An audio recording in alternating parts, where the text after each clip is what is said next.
देखिए, इसके पहले वाले क्लास में हम लोग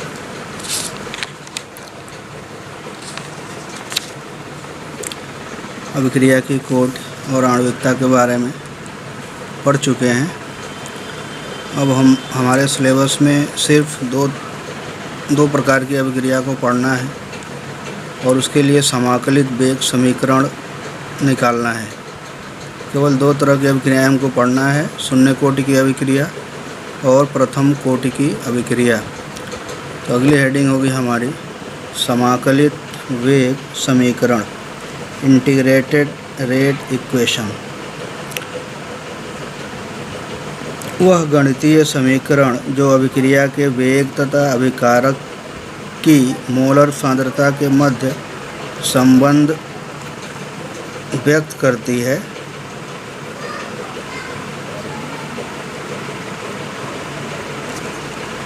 वह गणितीय समीकरण जो अभिक्रिया के वेग तथा अभिकारक की मोलर सांद्रता के मध्य संबंध व्यक्त करती है, वेग समीकरण कहलाती है। इसको तो हम पहले भी पढ़ चुके हैं। समाकलित वेग समीकरण किसे कहते हैं जानना है। वेग समीकरण को समाकलित करके, अभी हम मैथमेटिक्स में पढ़ाया जाता है ये समाकलन और अवकलन, एक टॉपिक है मैथमेटिक्स का। और बायोलॉजी वालों के लिए भी कोई ज़्यादा परेशान होने की ज़रूरत नहीं है, थोड़ा सा मतलब इसका उपयोग है यहाँ पे, और एक दो बार हम पढ़ेंगे तो मतलब जान जाएंगे। हमको उतना ही जानना है जितना इसमें केमिस्ट्री में बताया जा रहा है। मैथमेटिक्स होगा तो मैथमेटिक्स में तो बहुत लंबा चौड़ा इसका पूरा एक प्रोसेस है, पूरा चैप्टर है, लेकिन हमको बस थोड़ी सी जानकारी इसके बारे में रखनी है कि समाकलन क्या होता है और अवकलन क्या होता है। इसी समाकलन के बेस पर हमको अपना क्या बोलते हैं ये समीकरण समाकलन के बेस पर ही हमको ये समाकलित वेग समीकरण निकालना पड़ेगा, शून्य कोटि की अभिक्रिया और प्रथम कोटि की अभिक्रिया के लिए। इसी के संबंध में अगर पूछा जाए समाकलित वेग समीकरण किसे कहते हैं, तो ऐसे पूछता तो नहीं है लेकिन लिख लेते हैं। वेग समीकरण को समाकलित करके वेग स्थिरांक के तथा भिन्न भिन्न समय पर अभिकारक की सांद्रता के मध्य संबंध व्यक्त करने वाली समीकरण को समाकलित वेग समीकरण कहते हैं। वेग समीकरण को समाकलित करके वेग स्थिरांक के तथा भिन्न भिन्न समय पर अभिकारक की सांद्रता के मध्य संबंध व्यक्त करने वाली समीकरण को समाकलित वेग समीकरण कहते हैं। विभिन्न कोटि की अभिक्रियाओं के लिए समाकलित वेग समीकरण भिन्न भिन्न होती है। तो हमको सबसे पहले पढ़ना है शून्य कोटि की अभिक्रिया। एक चीज़ आप जान लें कि शून्य कोटि की अभिक्रियाएं हेडिंग है और शून्य कोटि की अभिक्रिया की परिभाषा भी पूछता है। हमारे क्या बोलते हैं सिलेबस में है ये शून्य कोटि की अभिक्रिया और प्रथम कोटि की अभिक्रिया। कभी भी क्वेश्चन पूछता है तो डिफिनीशन के साथ न्यूमेरिकल ऐड करता है, तो डिफिनीशन आपको खूब अच्छे से याद होना चाहिए। तो अभिक्रिया की कोटि के बारे में तो पढ़ ही चुके हैं, किसे कहते हैं। m+n पढ़े थे कि 0 होगा तो 0 होगा, m+n का मान 1 होगा, जो घातांक पढ़े थे उसके बेस पे पढ़े थे। लेकिन डिफिनीशन डायरेक्ट हम लिखेंगे, अगर शून्य कोटि की अभिक्रिया पूछेगा तो लिखेंगे वे अभिक्रियाएं जिनका वेग अभिकारक के अणु के सांद्रण पर निर्भर नहीं करता है। जिस अभिक्रिया में अभिक्रिया का वेग अभिकारक की सांद्रता पर निर्भर नहीं करता है, उसी अभिक्रिया को हम क्या बोलेंगे, शून्य कोटि की अभिक्रिया।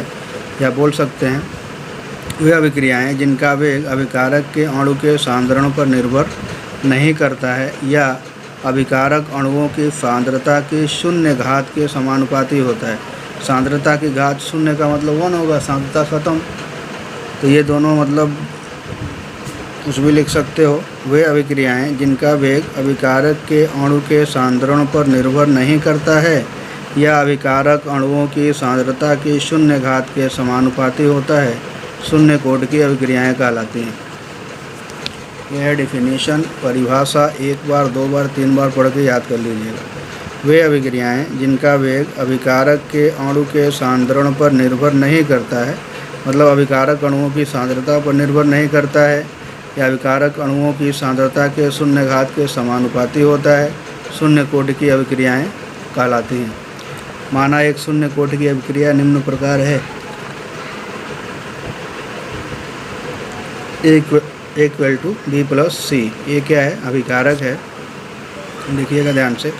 माना स्मॉल ए की मतलब अभिकारक ए की T0 शून्य समय पर प्रारंभिक सांद्रता A0 है। सांद्रता को हम बड़े कोष्ठक में लिखे हैं ना, A0 मोल प्रति लीटर तथा T समय पर सांद्रता A मोल प्रति लीटर है, तो T समय पर अभिक्रिया का वेग पढ़े हैं ना, अभिक्रिया का वेग निकालना। वेग इक्वल टू माइनस dA/dt पढ़ चुके हैं इसके बारे में पहले। तो परिभाषा से क्या होगा, ये अभिक्रिया के वेग को क्या लिखेंगे? Minus dA/dt। तो माइनस dA/dt समानुपाती होगा ए की सांद्रता पर घात 0। अगर ये घात 0 है, इसी को हम क्या कहते हैं? शून्य कोटि की अभिक्रिया। या अगर कांस्टेंट लेकर के आ जाएं, minus dA/dt equal to KA0। ठीक है, जहाँ K शून्य कोटि की अभिक्रिया का वेग स्थिरांक है। A0 का मान तो 1 होता है। ए पर पावर किसी भी संख्या पर अगर पावर 0 है तो उसका मान 1 हो जाएगा। इसलिए क्या हो जाए? Minus dA/dt equal to K। तो शून्य कोटि की अभिक्रिया के लिए वेग स्थिरांक उसकी वेग के बराबर होता है। बस ये हम याद करेंगे।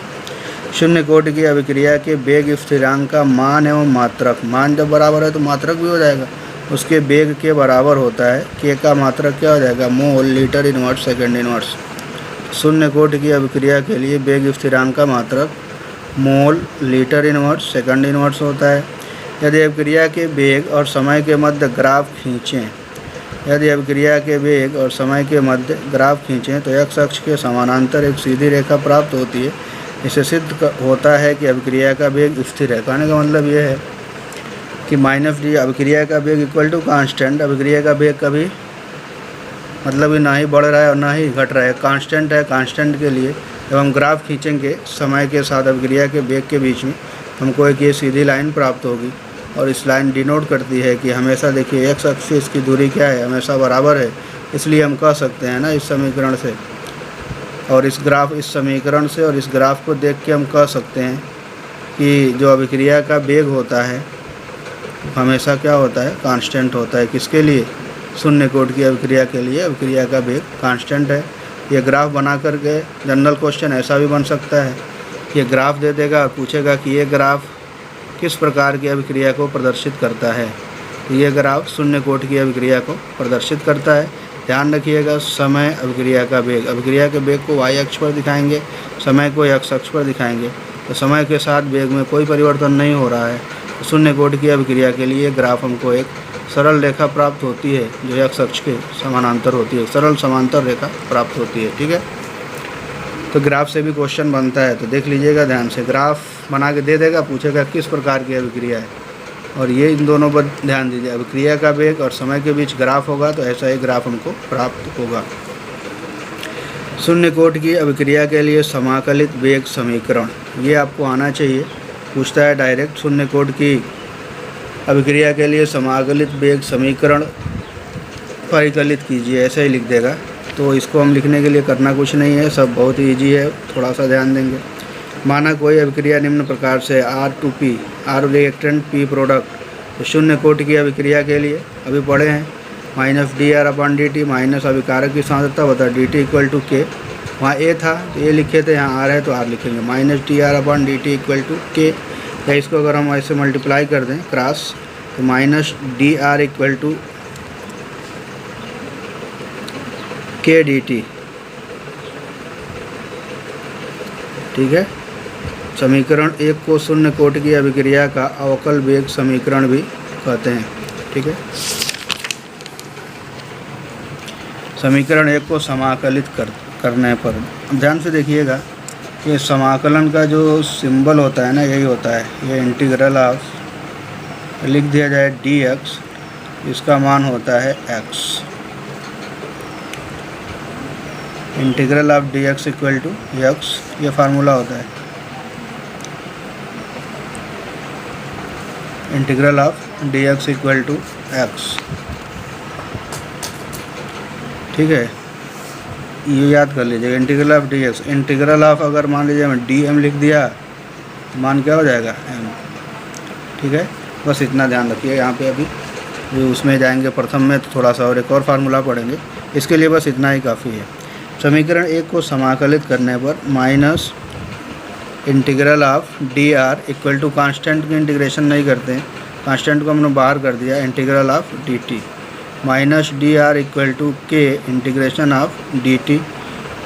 तो ये माइनस होगा, डी एक्स था तो एक्स मिला था, यहाँ आर है तो क्या हो जाएगा आर इक्वल टू के वैसे ही रहेगा, ये टी मिल जाएगा, के टी प्लस सी कांस्टेंट। जब भी इंटीग्रेशन कंप्लीट होता है ना तो एक कांस्टेंट उसके साथ हम अपने तरफ से ऐड करते हैं। मैथ वाले तो पढ़ेंगे तो जान जाएंगे, बायोलॉजी वाले रट लें इसको।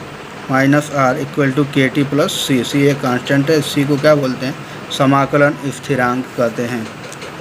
अब जब t बराबर जीरो तो r equal to R zero, मतलब सांद्रता को हम r0 मान लें, तब समीकरण 2 में अब हम मान रखने जा रहे हैं। जब t का मान क्या है 0 तो r का मान r0, तो r की जगह क्या रख दिया हमने इसी समीकरण में, minus r0 equal to K into T का मान 0 प्लस सी, तो सी इक्वल टू क्या हो जाएगा बराबर माइनस r0, मतलब t0 पर c का मान माइनस r0 के बराबर होगा। अब इस c के मान को समीकरण 2 में रखेंगे, c का मान समीकरण 2 में रखने पर तो माइनस r प्लस के टी माइनस सी की जगह पर क्या रख दिया हमने r0 या k इक्वल टू क्या हो जाएगा, इसको अगर हम इधर लेकर के जाएं r0 minus r upon T, K equal to r0 minus r upon T.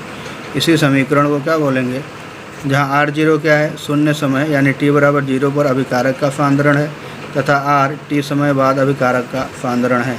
समीकरण 3 को शून्य कोटि की अभिक्रिया का समाकलित वेग समीकरण कहते हैं।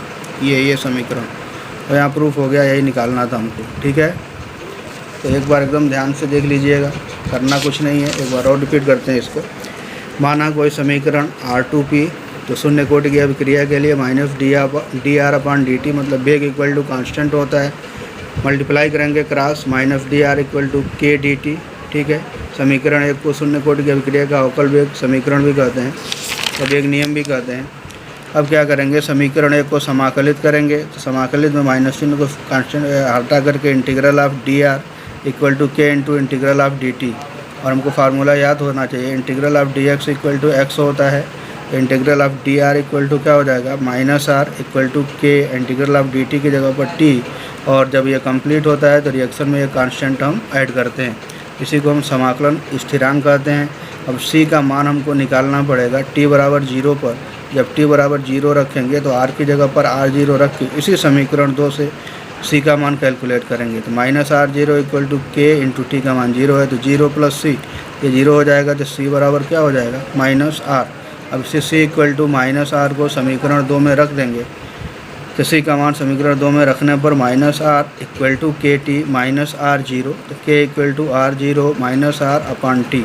ये जो हमको समीकरण प्राप्त होगा इसमें r0 है t0 पर, मतलब समय जब रिएक्शन स्टार्ट हुआ था उस समय अभिकारक की सांद्रता, और r जो है वो t समय बाद अभिकारक की सांद्रता है, तो r0 minus r upon T, जहाँ r0 शून्य समय पर अभिकारक की सांद्रण है, r t समय के बाद अभिकारक का सांद्रण। समीकरण 3 को क्या बोलेंगे, शून्य कोटि की अभिक्रिया का समाकलित वेग समीकरण कहते हैं। ठीक है, देखिए ध्यान से थोड़ा सा, और हम इसको रूप थोड़ा बदलने जा रहे हैं। यदि प्रारंभिक सांद्रता r0 a मोल प्रति लीटर हो, अगर अभिकारक की प्रारंभिक सांद्रता a मोल प्रति लीटर हो और t समय पश्चात सांद्रता r equal to a minus x mole प्रति लीटर हो, तो t समय के बाद सांद्रता x मोल प्रति लीटर हो तो k equal to a minus r की जगह क्या रख देंगे a minus X equal to T, K equal to X upon T. यानी मतलब प्रारंभ में मान लीजिए कि सांद्रता a थी और t समय के बाद सांद्रता क्या हो गई a माइनस एक्स, तो पूछा जाए कितना मतलब कि खर्च हो गया अभिकारक, x खर्च हो गया, विलुप्त होने की दर या बनने की दर पड़े होंगे थोड़ा, एक्स अपॉन टी। अगर a और x के फॉर्म में लिखना होगा तो यही हमारा समीकरण क्या हो जाएगा, k equal to X upon T. इसी को हम क्या लिख सकते हैं, r0 minus r upon T. ठीक है, इस समीकरण को शून्य कोटि की अभिक्रिया का गतिज समीकरण या समाकलित वेग समीकरण भी कहते हैं। इसको भी वही बोलते हैं समीकरण, बस अंतर क्या है, यहाँ प्रारंभिक वेग को हमने ए माना है और RT समय के बाद प्रारंभिक सांद्रता को स्मॉल a माना है, स्मॉल a मोल प्रति लीटर, और T समय बाद सांद्रता को small a minus x mole प्रति लीटर मानते हैं। तो हमको एक नया समीकरण बनेगा k = x/t मिलेगा, x/t। ठीक है।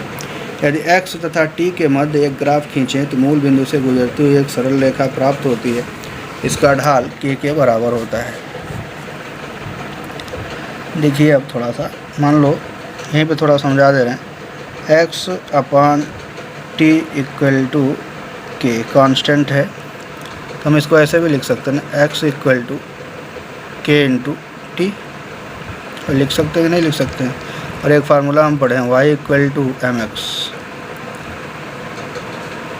मूल बिंदु से होकर जाने वाली रेखा का समीकरण। कहने का मतलब y और x के बीच में अगर हम ग्राफ खींचेंगे तो हमको एक सरल रेखा प्राप्त होगी जो मूल बिंदु से होकर के जाएगी।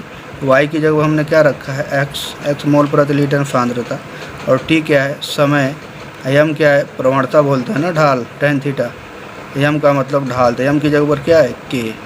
समझ में आया। x अक्ष पर समय को रिप्रेजेंट करेंगे और y अक्ष पर सांद्रता को मोल प्रति लीटर में रिप्रेजेंट करेंगे, तो हमको एक सरल रेखा प्राप्त होगी जो मूल बिंदु से होकर के जाएगी, जिसका ढाल k होगा। ये भी दे देगा, ये भी क्वेश्चन आपका बन सकता है। ग्राफ दे देगा, पूछेगा बताइए कि ये किस प्रकार की अभिक्रिया को प्रदर्शित करता है। ध्यान रखिएगा, समय और सांद्रता के बीच में अगर ग्राफ होगा इस टाइप का x और t के बीच में, तो हमेशा एक सरल रेखा प्राप्त होगी जो मूल बिंदु से होकर के जाएगी और ढाल क्या होगा, k होगा। ठीक है, तो ये शून्य कोटि की अभिक्रिया को प्रदर्शित करेगा। अब समीकरण 3 में आते हैं, इससे एक और ग्राफ हम प्राप्त करेंगे। समीकरण 3 से k = r0 - r/t होता है। या अगर r पता करें, ये मल्टीप्लाई कर देंगे तो kt हो जाएगा ना, तो ये r इधर आ जाए तो r = r0 - kt। अब लिख सकते हैं, नहीं लिख सकते हैं।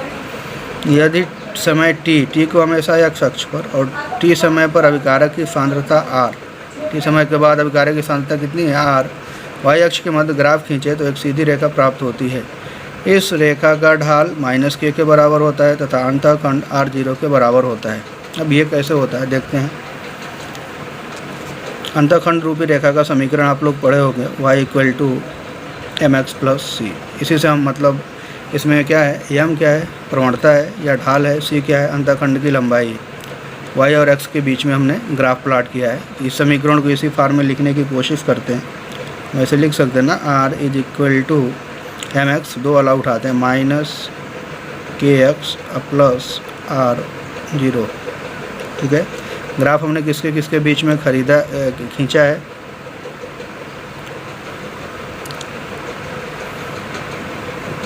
एक नहीं kt है ना, -kt। ग्राफ हमने खींचा है r और t के बीच में। r का मतलब y और x का मतलब t। तो m से अगर हम ये तुलना करें तो m = क्या हो गया, -k, तो समझ में आ रहा होगा। और c = क्या हो गया, r0। कहने का मतलब यह है, वही कह रहा है, यदि समय t x अक्ष और t समय पर अभिकारक की सांद्रता y अक्ष के मध्य ग्राफ खींचे तो एक सीधी रेखा प्राप्त होगी। इस रेखा का ढाल क्या होगा, -k के बराबर तथा अंतःखंड इंटरसेप्ट r0 के बराबर होता है। इसी समीकरण से तुलना करेंगे और ये हमारा ग्राफ मिलेगा हमको। अंतःखंड की लंबाई, मगर यहाँ से यहाँ तक की दूरी क्या हो जाएगी, r0, और ढाल क्या हो जाएगा, ये स्लोप -k होगा, ये समय अभिकारक। तो 3 तरह के ग्राफ हम पढ़ चुके हैं। तीनों ग्राफ शून्य कोटि की अभिक्रिया को प्रदर्शित करेंगे। अगर समय और t समय बाद सांद्रता के बीच में हम ग्राफ खींचें, समय और t समय बाद सांद्रता के बीच में हम ग्राफ खींचें, हमको एक सरल रेखा प्राप्त होगी। इसका ढाल -k के बराबर होगा और अंतःखंड की लंबाई r0 होगी। क्लियर। अब अगर मान लीजिए जनरल हमें यहाँ इस ग्राफ के लिए थोड़ा सा जानना चाहते हैं। मान लीजिए हमारा a है, ये a2 हमने b बना दिया, सपोज दैट मान लेते हैं। तो a मोल प्रति लीटर है, t = 0 पर, ये 0 है, और ये t = t पर, मतलब t समय के बाद क्या हो गया, a - x। ये हमारा क्या हो गया, x। इसका मतलब x मोल खर्च हो गया, ये a मोल था, x मोल खर्च हो गया, कितना बचा, a - x। अगर खर्च हुई सांद्रता के बीच, मतलब जितना सांद्रता हमारा अभिकारक की सांद्रता में जो परिवर्तन हो रहा है, कितना सांद्रता हमारा मतलब कि अभिक्रिया में यूज हो गया, उसके और समय के बीच में ग्राफ खींचेंगे तो एक सरल रेखा प्राप्त होगी जो मूल बिंदु से होकर के जाएगी। अगर अभिकारक की t समय बाद सांद्रता और समय के बीच ग्राफ खींचेंगे तो एक सरल रेखा प्राप्त होगी, y=mx+c टाइप की होगी, इसका ढाल -k होगा और अंतखंड की लंबाई r0 होगी। तीनों ग्राफ पर फोकस करिएगा और बिल्कुल ध्यान से देख करके ग्राफ को समझ लीजिएगा। पढ़े हैं हाई स्कूल में सरल रेखा के अंतखंड रूपी रेखा का सरल रेखा का समीकरण, प्रवणता रूपी रेखा का समीकरण पढ़े होंगे। y=mx+c, अगर मूल बिंदु से जाएगा c का मान 0 हो गया तो हो जाएगा y=mx। ठीक है, ग्राफ देगा, तीनों ग्राफ को अच्छे से पहचानिएगा। पहचान के अगर सिर्फ ग्राफ देख के बताना होगा अभिक्रिया किस कोटि की अभिक्रिया को प्रदर्शित करती है, हम बता देंगे शून्य कोटि की अभिक्रिया का ये ग्राफ है। ठीक है, आगे बढ़ते हैं। शून्य कोटि की अभिक्रिया के उदाहरण। तो अभिक्रिया की कोटि का उदाहरण में तो कोई बहुत बड़ी प्रॉब्लम हमारा नहीं होना चाहिए, इसलिए कि जब भी अभिक्रिया देता है उसके साथ उसका वेग समीकरण देता है और वेग समीकरण देख के हम तुरंत डिसाइड कर देंगे कि अभिक्रिया शून्य कोटि की है कि प्रथम कोटि की है। इसलिए कि अभिकारक का जो घात होता है वह अभिक्रिया की कोटि को प्रदर्शित करता है। लेकिन कभी कभी होता क्या है ना, एग्जाम में डायरेक्ट क्वेश्चन दे देगा और पहचानिए कि किस प्रकार की अभिक्रिया है, शून्य कोटि की कि प्रथम कोटि की, और दिया नहीं रहेगा वहाँ पे वेग समीकरण। इसमें हम कुछ एग्जाम्पल लिखवाने जा रहे हैं, तो बिल्कुल आप उदाहरण को अच्छे से रट लीजिएगा। अगर एग्ज़ाम में आ जाएगा तो अगर ये रिएक्शन होगा तो एकदम कन्फर्म है शून्य कोटि की अभिक्रिया का समीकरण होगा। और एसीटोन तथा ब्रोमीन की अभिक्रिया में ब्रोमीन के सांद्रण में कोई परिवर्तन नहीं होता है, ना ही ब्रोमीन के और ना ही एसीटोन के। अगर मान लीजिए CH3CO CH3 + Br2 CH3CO CH2 + Br + HBr, ये मतलब हमारा क्या है, रिएक्शन है। एसीटोन की अभिक्रिया ब्रोमीन से कराते हैं तो ब्रोमो एसीटोन और हाइड्रोजन ब्रोमाइड प्राप्त होता है हमको। ठीक है, ये अभिक्रिया किस प्रकार की अभिक्रिया होगी, शून्य कोटि की अभिक्रिया। डायरेक्ट रिएक्शन ही याद कर लीजिएगा। क्वेश्चन ये भी पूछ सकता है ना, क्या होता है जब एसीटोन ब्रोमीन से अभिक्रिया करता है, सेकंड पेपर में आ सकता है। किस प्रकार की अभिक्रिया होगी ये, शून्य कोटि की अभिक्रिया। H2 और Cl2 रिएक्शन करें प्रकाश की उपस्थिति में और Cl का निर्माण करें, यह अभिक्रिया क्या होती है, शून्य कोटि की अभिक्रिया। H2 + Cl2 2HCl। याद रखिएगा जो भी कंडीशन है ये कंडीशन होना ही चाहिए, यानी कि यहाँ पे उत्प्रेरक लिख दिया तब नहीं होगा। प्रकाश की उपस्थिति में अगर हाइड्रोजन और क्लोरीन गैस अभिक्रिया करके हाइड्रोजन क्लोराइड गैस बनाते हैं तो यह अभिक्रिया हमारी क्या होगी, शून्य कोटि की अभिक्रिया है। अगर बता दें कि शून्य कोटि की अभिक्रिया है तो वेग समीकरण लिखना हमारा क्या हो जाएगा, ईजी हो जाएगा। दोनों का कंसंट्रेशन अभिकारक का उठाओ, घात लिख दो, 0 हो गया। सोने की सतह पर HI का विघटन, अगर गोल्ड उत्प्रेरक की उपस्थिति में हाइड्रोजन आयोडाइड का विघटन कराएं, मतलब H2 और I2 में तोड़ दें, ये भी अभिक्रिया क्या होगी, शून्य कोटि की अभिक्रिया है। प्लेटिनम की सतह पर अमोनिया का विघटन करें, NH3 है, प्लेटिनम उत्प्रेरक की उपस्थिति में रिएक्शन मतलब इसका विघटन कराते हैं तो नाइट्रोजन और हाइड्रोजन मिलता है, तो ये भी शून्य कोटि की अभिक्रिया। क्लियर। तो शून्य कोटि की अभिक्रिया का 4 एग्जाम्पल है ये, तो चारों एग्जाम्पल आप रट ही लीजिएगा, इसलिए कि डायरेक्ट कभी कभी दे देगा रिएक्शन और पूछेगा बताइए किस प्रकार की अभिक्रिया है। तो याद रखिएगा, याद रहेगा तो लिख देंगे, नहीं याद होगा तो वेग समीकरण वहाँ नहीं रहेगा, तो फिर आपको डिसाइड करने में काफ़ी प्रॉब्लम हो जाएगी। इसलिए इन चारों अभिक्रियाओं को कम से कम याद कर लीजिएगा। रेयर केस में पूछता है, लेकिन पूछ दे तो उसके लिए प्रॉब्लम ना खड़ी हो, इसी के लिए हमने ये चारों रिएक्शन लिखवा दिए हैं।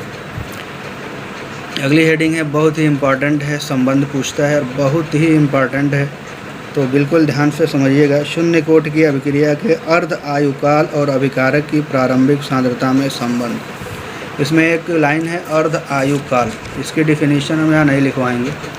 पूछता है, पूछ भी सकता है, नहीं भी पूछता है कि अर्ध आयुकाल किसे कहते हैं, तो बोल दे रहे हैं, आप लोग नोट कर लीजिएगा। जितने समय में किसी भी अभिकारक की सांद्रता अपनी प्रारंभिक सांद्रता की आधी हो जाती है, उस समय को उस अभिकारक का अर्ध आयुकाल कहते हैं।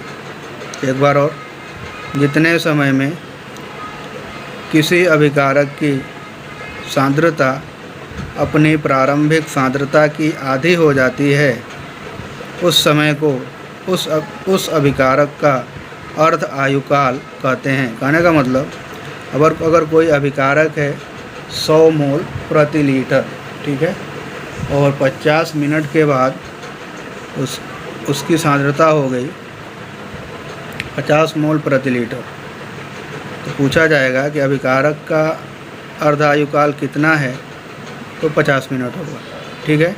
और इसको हम डिनोट करते हैं टी हाफ से, तभी हम दिखाते हैं। परिभाषा अब हम बता दिए हैं, आप लोग इसको नोट कर लीजिएगा कि जितने समय में किसी अभिकारक की सांद्रता अपनी प्रारंभिक सांद्रता की आधी हो जाती है, वही उस अभिकारक की अर्ध आयुकाल कहलाता है। तो शून्य कोटि की अभिक्रिया के लिए वेग स्थिरांक k = r0 - r/t, क्लियर। यदि t बराबर t हाफ, इसे अर्ध आयुकाल t हाफ कहते हैं, या t को 0.5 भी लिखते हैं, 1/2 को लिख सकते हैं ना, 0.5। अर्ध आयुकाल को डिनोट करने के लिए जो होता है t हाफ या t 0.5 अर्ध आयुकाल हो, तो अर्ध आयुकाल की परिभाषा से t हाफ समय बाद अभिकारक की सांद्रता, तो प्रारंभिक सांद्रता हमारी कितनी है r0, तो t समय बाद सांद्रता, शेष सांद्रता बराबर 1/2 गुणे प्रारंभिक सांद्रता 1/2 × r0, तो k = क्या हो जाएगा, मतलब t समय बाद, समय कितना है t का मतलब t हाफ, तो t हाफ समय बाद सांद्रता कितनी हो गई r/2, तो 1/t half r0 - r0/2। r0 तो r0 है, लेकिन r का मान कितना हो गया, आधा हो गया ना, तो आधा का मतलब r0/2, तो कुल मिला क्या हो जाएगा k = r0/2t half. 2t half आधा करेंगे तो r/2 हमको मिलेगा, तो r/2 पहले से t हाफ था, तो k = r0/2t हाफ, या t हाफ = r0/2k। ये समीकरण बिल्कुल ध्यान से देख लीजिएगा, ठीक है। t हाफ मतलब अर्ध आयुकाल और अभिकारक की सांद्रता में क्या संबंध होता है, t हाफ r0/2k। 2 भी कांस्टेंट है, k भी कांस्टेंट है, अगर कांस्टेंट हटाएं तो समानुपाती का चिन्ह आ जाएगा। कहने का मतलब ये हो गया, इस समीकरण में 2 और k स्थिरांक हैं, अतः t हाफ समानुपाती r0। हम कह सकते हैं कि शून्य कोटि की अभिक्रिया का अर्ध आयुकाल उसके अभिकारक के प्रारंभिक सांद्रण के समानुपाती होता है, अर्थात प्रारंभिक सांद्रता पर निर्भर करता है। तो आपको ये समझ में नहीं आ रहा होगा कि हम ये क्यों लिखवा रहे हैं कि शून्य कोटि की अभिक्रिया का अर्ध आयुकाल उसके अभिकारक के प्रारंभिक सांद्रण के समानुपाती होता है, अर्थात प्रारंभिक सांद्रण पर निर्भर करता है। तो क्वेश्चन ये पूछता है कि सिद्ध कीजिए कि शून्य कोटि की अभिक्रिया का अर्ध आयुकाल प्रारंभिक सांद्रता के समानुपाती होता है। वहीं से शुरू करेंगे, यहाँ पे ख़त्म करेंगे, इसलिए कि अभी जब हम आगे बढ़ेंगे प्रथम कोटि की अभिक्रिया, तो वहाँ पे हम देखेंगे कि प्रथम कोटि की अभिक्रिया का अर्ध आयुकाल प्रारंभिक अभिकारक की सांद्रता पर निर्भर नहीं करता है, इसलिए हमको यहाँ पे ये लिखवाना पड़ रहा है और आपसे पूछेगा भी। अब इस समीकरण को हम ग्राफ के रूप में अगर प्रदर्शित करें, t हाफ = r0/2k, अगर x अक्ष पर ये दिखा दें, t हाफ को y अक्ष पर दिखा दें और r0 को x अक्ष पर दिखा दें, y = mx, इसको हम लिख सकते हैं ना, t half = mx 1/2k × r0, y = mx। अगर इन दोनों के बीच में ग्राफ खींचेंगे तो एक सरल रेखा प्राप्त होगी जो मूल बिंदु से होकर जाएगी, इसलिए कि मूल बिंदु से होकर जाने वाली रेखा का समीकरण ही होता है y = mx, और प्रवणता क्या होगा 1/2k, वही है। डायरेक्ट हम ग्राफ बना दिए, ज़्यादा समझाने की यहाँ पर ज़रूरत नहीं समझ रहे हैं। अर्ध आयुकाल t हाफ, अभिकारक का प्रारंभिक सांद्रण r0, ढाल क्या हो जाएगा 1/2k, क्लियर। एक क्वेश्चन है, देखते हैं, थोड़ा मतलब लेंदी प्रोसेस से लगाए हैं, सॉल्व किए हैं, तो लिख लीजिएगा देख के। a0 - at = kt शून्य कोटि की अभिक्रिया का समाकलित वेग समीकरण है। यदि 80% अभिक्रिया पूर्ण होने में 160 मिनट लगते हैं तो वेग स्थिरांक का मान कितना होगा। a0 - at = kt। a0 अभिकारक का प्रारंभिक सांद्रण है तथा at t समय पश्चात सांद्रण है। दिया है t बराबर कितना दिया, समय 160 मिनट में सांद्रण में परिवर्तन a0 का कितना है 80%, a0 × 80/100 0.88, मतलब t समय बाद सांद्रता में जो परिवर्तन होता है 0.1 इंटू A0, ठीक है। तो t बराबर 160 मिनट बाद अभिकारक का शेष कितना बचेगा, AT का मान कितना हो जाएगा, प्रारंभिक माइनस जितना खर्च हो गया, A0 माइनस 0.8 बराबर कितना हो जाएगा 0.2 A0। AT का मान 0.2 A0, अतः वेग स्थिरांक के बराबर हम जानते हैं A0 minus AT upon T K equal to A0 minus 0.1 A0 upon 160, ठीक है। अगर हम A को A0 को 100% माने, मतलब 1 माने, तो 0.2 A0 का मतलब क्या हो जाएगा 0.2, अतः K equal to 1 minus 0.2 upon 160, 0.8 upon 160 बराबर 1/200 K equal to 0.5 into 10 to the power minus 2 mole litre inverse minute inverse. तो इसको हम ऐसे भी लिख सकते हैं 5 into 10 to the power minus 3 mole litre inverse minute inverse. यहाँ पे थोड़ा सा समझ लें, A0 माइनस 0.2 A0, हम A को अगर 100% मान लेते हैं, जनरल हम A को 100% मान लें, तो ये क्या हो जाएगा 0.2 का मतलब क्या हो जाएगा 0.2 100%, 100/100 1, अगर ये 1 है ये कितना होगा 0.2, समझ में आ रहा है ना। हाँ, तो बस यही मान हम उठा कर रख दिए, 1 माइनस 0.2 अपान 160 बराबर 0.8 अपान 160।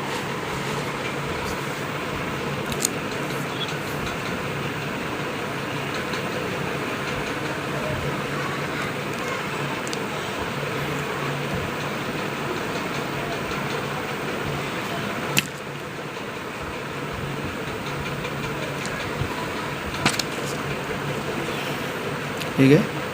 अगला क्वेश्चन है हमारा, प्लेटिनम की सतह पर NH3 का अपघटन शून्य कोटि की अभिक्रिया है, N2 तथा H2 के उत्पादन की दर क्या होगी जब K का मान 2.5 into 10 to the power 4 mole litre inverse second inverse है। ये क्वेश्चन सॉल्व करके कमेंट करिएगा। जितना मतलब होना था हमने लिखवा दिया है, समझ में अगर आ रहा होगा एक बार दो बार पढ़ के समझ लीजिएगा। ये न्यूमेरिकली हमको लग रहा है थोड़ा नहीं समझ पा रहे हैं, लेकिन अभी जब प्रथम कोटि की अभिक्रिया पढ़ेंगे और वहाँ पे हमको मान रखना जब आ जाएगा ना प्रारंभिक सांद्रता और अंतिम सांद्रता का, ये भी क्लियर हो जाएगा। इसलिए हम जो न्यूमेरिकल दे रहे हैं उसको इस सांद्रता से कुछ लेना देना नहीं है। ये पिछला जो मतलब जो न्यूमेरिकल हम इसके पीछे बताए हैं उसी के बेस पर ही न्यूमेरिकल है, तो इसको आप सॉल्व कर लीजिएगा। प्लेटिनम सतह पर NH3 का अपघटन शून्य कोटि की अभिक्रिया है, N2 तथा H2 के उत्पादन की दर क्या होगी जब K का मान 2.5 into 10 to the power minus 4 mole litre inverse second inverse है। क्लियर, सॉल्व करके अच्छे से पढ़िएगा। और एक गाइडलाइन है कि पूरे साल ऑनलाइन पढ़ाई होगी, मार्च में एग्ज़ाम्स होंगे, मार्च और अप्रैल में बोर्ड के। इसका मतलब एक बात तो बिल्कुल ध्यान से निकाल दीजिए, क्लास ऑफलाइन चलेगा, अगर कंडीशन सही होगा तो चल भी सकता है, लेकिन ये तो बिल्कुल नहीं है कि पूरा कैलेंडर जारी हो गया है यूपी बोर्ड का कि हम एग्ज़ाम करा लेंगे। फरवरी में प्रैक्टिकल का एग्ज़ाम कराएंगे और मार्च अप्रैल में हम बोर्ड का एग्ज़ाम करा लेंगे और पूरे साल हम ऑनलाइन क्लास चलाएंगे। और क्लास हमारा दूरदर्शन पर भी चलेगा, तो आप लोग बैठ के देख भी सकते हैं वहाँ भी।